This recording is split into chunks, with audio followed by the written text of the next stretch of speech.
Welcome back to another episode of Local Search Tuesdays. This week, I'm sharing a recap of last week's Ignition Automotive Conference, along with tips from all the speakers.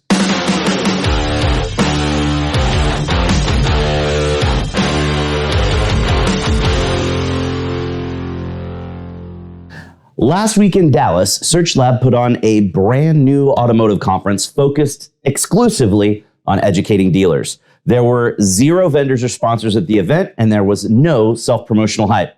The speakers are the best of the best in automotive, and they were all hand-selected. And unlike most other automotive conferences, they didn't have to pay for the opportunity to speak.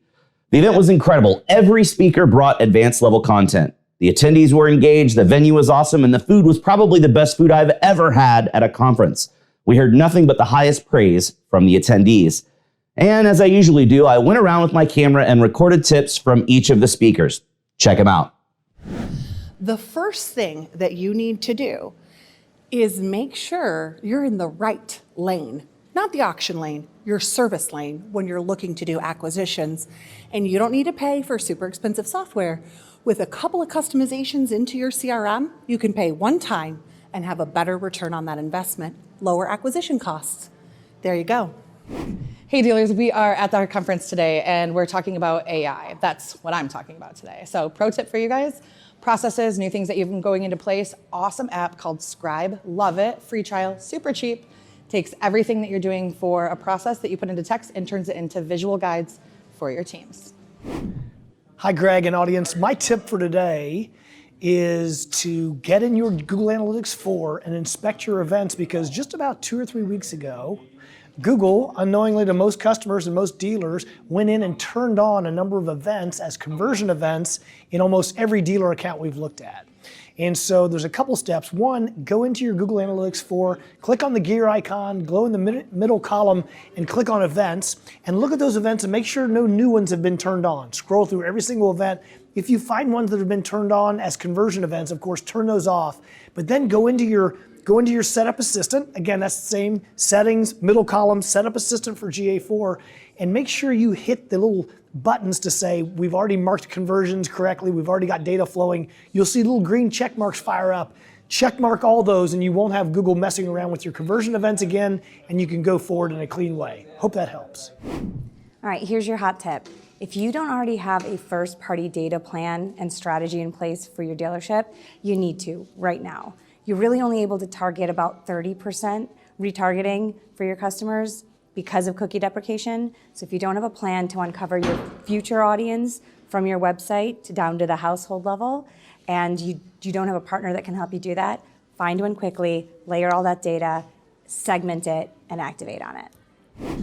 So viewers of Local Search Tuesday know a whole lot about local search, particularly on the SEO side.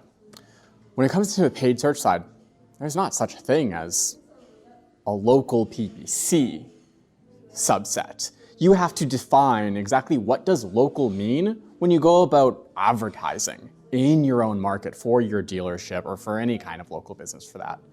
So beginning to be able to map out specifically where it is that you want to reach people and do the math of how you reach these people. When we talk about radius targeting, radii are a confusing thing, because although it's a circle and just expanding it out reaches a larger group, going from a 5-mile radius to a 10-mile radius is actually increasing your reach 4-fold and could be increasing your budget 4-fold as well.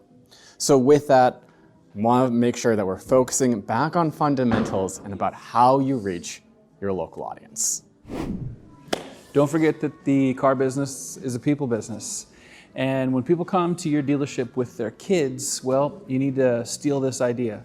When I sold cars, I would go to Walmart and Target and buy Hot Wheels and Matchbox cars. And every time somebody came into the dealership with their kids, I immediately went to those kids and said, I don't know if your mom and dad are getting a new car tonight, but you are. That was the way to build rapport for me. It was comfortable, let me show that I cared about somebody's kid, which they care about more than anything in the world.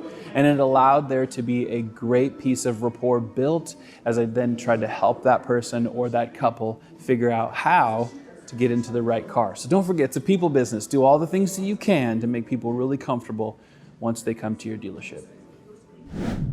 Pretty amazing tips, right? Thanks for checking them out. That's all the time we've got left for this week's episode, so you know what that means. Put your hand on the screen right here. We totally just high-fived because you learned something awesome. Thanks for watching, and we'll see you again next week for another episode of Local Search Tuesdays.